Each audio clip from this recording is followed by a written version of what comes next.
delivered a solid set of results for our 12 months to September 2014. While revenues grew 4%, our operating profits were up some 16%, and that reflected an improvement in the group's operating margin from 5.6% to 6.2%. A dividend of 10% up on the prior year was declared. And one of the key features of the year's results was the disposal of our motor vehicle operations in Australia for 1.3 billion rand. And that will enable us to deploy that capital into other opportunities within the group, generating higher returns on capital. If I just unpack the divisional operating performances in a little bit more detail, we had a very good performance in our Equipment Southern Africa business, where operating profits were up over 17%. And this was despite operating in quite a difficult mining environment. Back in 2012, we made an acquisition of the Bucyrus assets from Caterpillar, and that business, now called EMPR, or the Extended Mining Product Range, delivered a very strong performance in the period of some 4.5 billion rands worth of revenues and made a very strong contribution to our operating profits.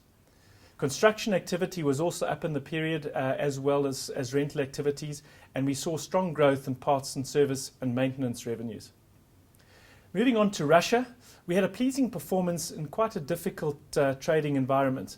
And the reason for that was the impact of the Russia-Ukraine crisis and the imposition of sanctions on Russia by both the EU and the US.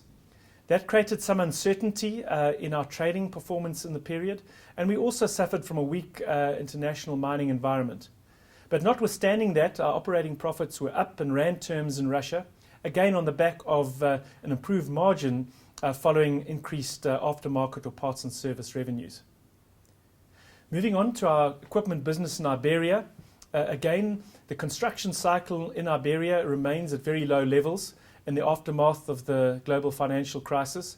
However, we believe we've ended the cyclical downturn in this industry, and we expect 2015 and going forward to show an upturn in equipment sales in the region.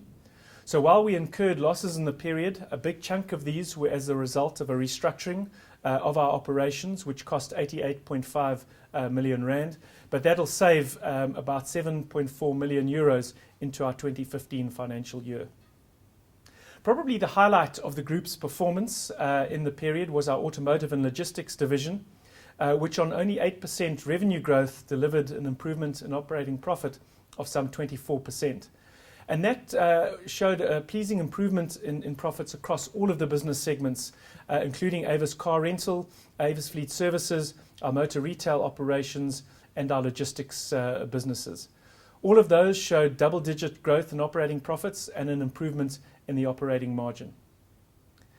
If we close off just looking at the outlook for the year ahead, we do believe that there are some macroeconomic and political uncertainties in some of the regions where we operate, and I think particularly here of Russia, Ukraine, and we'll have to see how that plays out. But overall, the group expects to make solid progress in the year ahead.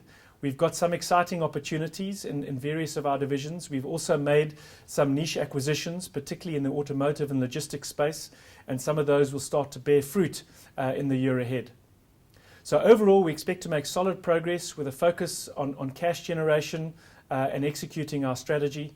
And I believe the group is extremely well placed once the mining and infrastructure cycle turns, which in particular will lead to a resurgence in growth across our operations in Southern Africa and Russia.